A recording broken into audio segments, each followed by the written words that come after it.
Hi అండి, నేను మీ doctor Surasura Radhakrishna, senior pulmonologist, Sircilla. వర్షాకాలంలో ఎక్కువగా వైరల్ ఇన్ఫెక్షన్స్ విజృంభిస్తూ ఉంటాయి. ముఖ్యంగా ఉబ్బసం ఉన్నవాళ్ళు, అలర్జీ ఉన్నవాళ్ళు, ఈ కాలంలో చోటు చేసుకునే వాతావరణ మార్పుల వల్ల దీర్ఘకాలిక ఊపిరితిత్తుల వ్యాధి అయినటువంటి సిఓపిడి రోగుల్లో సమస్య మరింత తీవ్రతమవుతూ ఉంటుంది.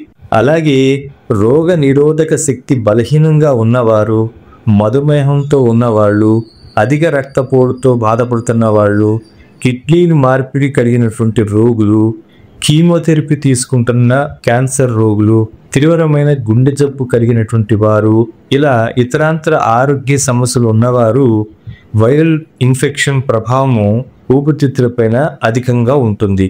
వైద్యుల్ని ఎప్పుడు కలవాలి అంటే వర్షాకాలంలో దగ్గు, జలుబు సర్వసాధారణం.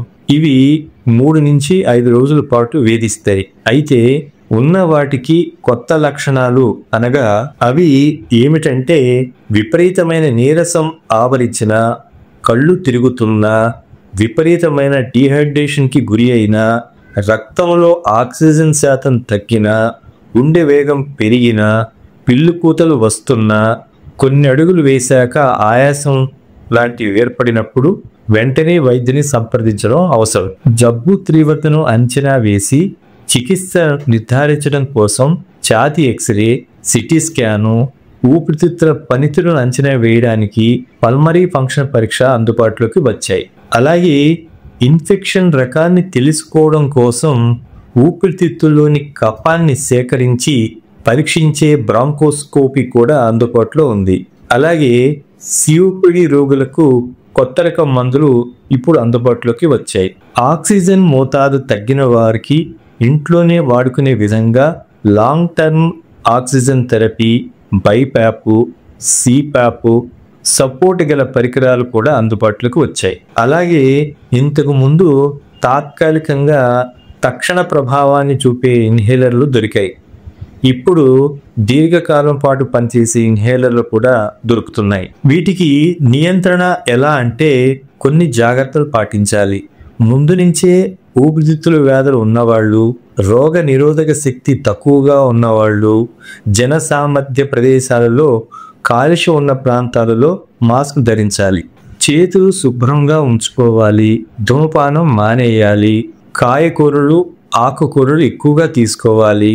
ప్రాణాయామం లాంటి శ్వాస వ్యాయామాలు చేయాలి. రోజుకి కనీసం 20 నుంచి 30 నిమిషాల పాటు వ్యాయామం చేయాలి. కొన్ని వ్యాక్సిన్లతో అడ్డుకట్ట వేయొచ్చు. Flu vaccine. ఫ్లూతో ఊపిరితిత్తుల శక్తి సన్నగిల్లే అవకాశం ఉంటుంది. కాబట్టి ప్రతి ఏడాది ఫ్లూ వ్యాక్సిన్ వేసుకోవాలి. Pneumococcal vaccine. ప్రివినార్ 13, న్యూవోవాక్స్ 23 అని 2 ఫ్లూ వ్యాక్సిన్లు ఉన్నాయి. 65 ఏళ్ల పైబడిన వాళ్ళు, 50 ఏళ్ల పైబడి దీర్ఘకాలిక జబ్బులతో ఉన్నవాళ్ళు ఈ వ్యాక్సిన్ తప్పనిసరిగా తీసుకోవాలి. ఫ్లూ వ్యాక్సిన్ ఏడాదికి ఒకసారి, న్యూమోకోకల్ వ్యాక్సిన్ 5 ఏళ్లకు ఒకసారి తీసుకోవాలి. DPT vaccine. సిఓపిడి రోగులు ఈ వ్యాక్సిన్ తీసుకోవడం మంచిదే అని మార్గదర్శకాలు తాజాగా విడుదలయ్యాయి. సింజిల్స్ వ్యాక్సిన్.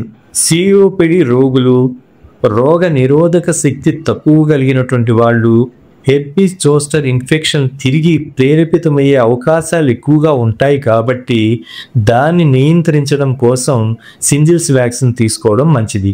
ఆరోగ్య అవగాహన కలిగి ఉందాం, ఆరోగ్యంగా ఉందాం. Thanks for watching.